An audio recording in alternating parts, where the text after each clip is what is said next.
Heartbreak is a lonely country. Mine was filled with silent tears and empty wine glasses. The world seemed to move on without me, a blur of color I couldn't grasp. I was adrift, lost in a sea of sadness. What hurt most was the invisibility.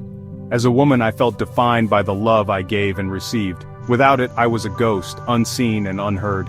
Friends offered platitudes, but their eyes slid past mine. I was a wilted flower, no longer worthy of attention. The nights were the worst. The silence was deafening, amplifying the emptiness within. I yearned for a hand to hold, a voice to whisper words of comfort. But there was only me, curled up in the darkness, wondering if the pain would ever end. Just when I'd resigned myself to a life of solitude, a spark ignited. A chance encounter, a shared smile, a conversation that stretched late into the night. His name was unimportant. What mattered was the way he looked at me. He saw me, the woman behind the heartbreak, and found her beautiful. Slowly, tentatively, I allowed myself to hope. His laughter chased away the shadows, his touch sent shivers down my spine.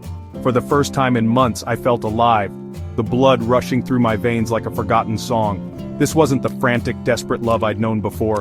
This was different, this was calm, steady, a love that nurtured and healed. He didn't try to fix me, he simply accepted me, flaws and all. And in his acceptance I began to heal myself.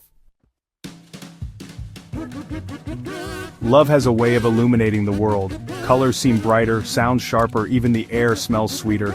My heart, once a heavy stone in my chest, now soared with the birds. I had found my home not in a place but in another soul.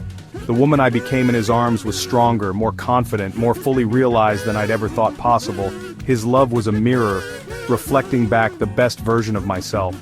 I had blossomed under his gaze, a testament to the transformative power of love. And then, the whispers began. The same people who had overlooked me in my darkness now sought out my light. They complimented my smile, my energy, my glow. They wanted to know the secret to my happiness, oblivious to the irony of it all. But I held no anger, only pity. They were still lost in the darkness, searching for external validation. They didn't understand that true happiness comes from within, from embracing yourself, scars and all. They hadn't learned the lesson heartbreak had taught me, that you are enough, always and forever enough. I smiled politely, offered vague platitudes, and turned back to the man who held my heart. He was my haven, my sanctuary, the one person who had seen my worth when I couldn't see it myself, and in his eyes, I saw a love that was real, a love that had weathered the storms and emerged stronger, a love that would last a lifetime. This was my victory, not theirs. I had found my happily ever after, and it was more beautiful than I could have ever imagined.